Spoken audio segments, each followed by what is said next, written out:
Here's what we're going to start with, the definition. What is a circular economy?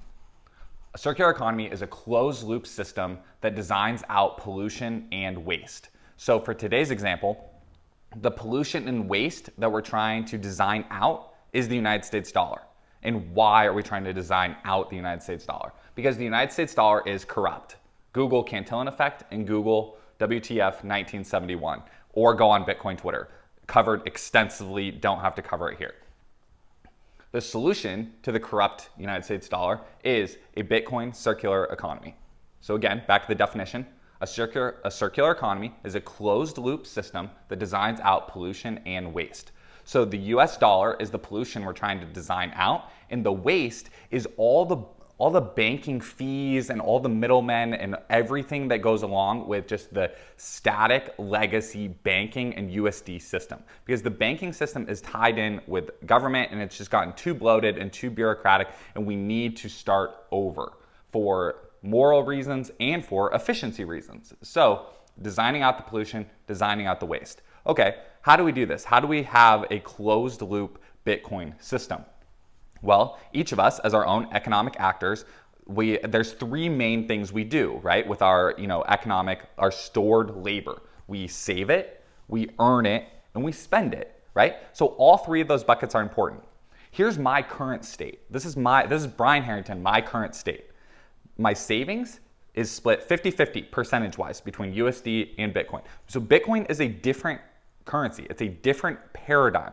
A lot of them, you'll hear a lot of like money analogies, and they cover broadly pretty good to get our brains moving in the right direction. But even you'll listen to some people talk and they'll take it past even currency, and they'll talk about data, and they'll talk about some of these more higher level concepts. But for today, we're going to use a lot of just currency analogies, which will get us there for today in talking about how to design a closed loop system. So in my own life, my economic activity, savings is split 50-50 between USD and Bitcoin. My earning potential is split about should have made this backwards. Here we go. 95 and 5. There we go. It's my current earning potential as I sit here today is 95% still in USD, and I'm earning about 5% of what I take home each month in Bitcoin. And so same thing for spending. About 95% of the total supplies I buy for my life and mortgage and things like that are still in USD, but about 5% I'm starting to convert a little bit over. The future state we're aiming for is 0 in the USD. Remember, that's the pollution that we're trying to design out. And then 100% in the Bitcoin column. And so all of you will have different stats in your current state, and you may even define the future state differently. A lot of people, they might argue that this future state is impossible to get to. I don't know. And that's not even really like what I'm attempting to argue today. What I'm attempting to do today is simply define what a closed loop system is. And it's one that designs out the pollution and designs out the waste. And I believe Bitcoin is powerful enough as it grows and as it gets better every single day to design out the USD completely. And I'll talk about the tools in a minute of some things that you can start to do in your own life to kind of like make that happen. But hang your hat on, again, the fact of why it's worth it. Why it's worth it is because the USD is corrupt. And so there is a reason to want to take the extra work to make this happen. And plus you're gaining the efficiencies of not having to deal with all this bureaucratic mess anymore. So what are the tools you can use to do this?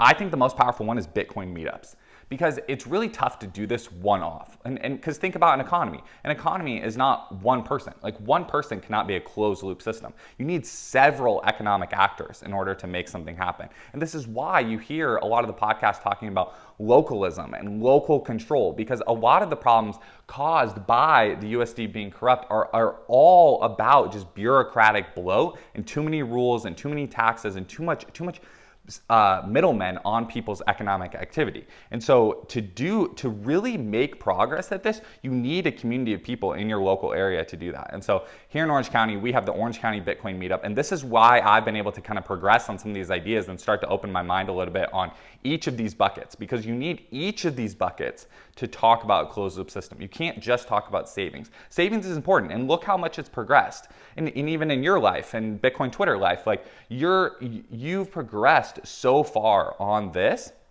and a lot of Bitcoiners are doing great at progressing on this. This takes more time to develop. Super takes time to develop, because this is where Bitcoin's value comes from, is in people wanting to hold it. So you as a business should demand it for your time. You should no longer take corrupt money for your time. And if you do, if someone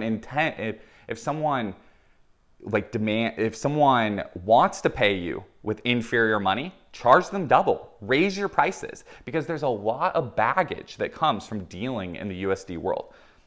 Less baggage dealing in the Bitcoin world. So Bitcoin meetup, build that local community. Second tool that helps you do it is the Strike app, because this Strike app allows the customer and the Bitcoin merchant to live in the economies that they want to live in. But there's still some customers that want to live in the USD world. They haven't progressed down this path yet. And we all know it takes a while to progress down the path, which is totally fine. The Strike app allows the customer to pay with their debit card and the business to receive Bitcoin. That's groundbreaking. Like, that's starting to push the envelope, and the line between USD and Bitcoin and the friction is starting to get removed. So that's really exciting. This has helped me a ton in my own life. I converted a fiat paying client, a USD paying client this month to stop paying me in checks and start using the Strike app. And so that, I just want to encourage you today, if you have thought about this in the past and you've run into friction is totally normal. But there's more tools are being developed so that you can do more with it. And the last one is just always hang your hat on this. Bitcoiners have the moral high ground. Bitcoin has the moral high ground. There are no solutions in the legacy world. The legacy world does not have solutions to the reason why we're all divided and the reason why we all hate each other in just politics and corruption. The legacy world doesn't have the answer. I believe Bitcoin, circular economy, and designing out the pollution and designing out the waste has the answer. So always hang your hat on having the moral high ground. That's where you can have confidence that this is worth it, and realize, and here's some fun language, reduce your USD footprint, right? We can all craft language, and we need new language to start describing just the future state. We need to reduce our USD footprint and get to a cleaner, better world in the future state.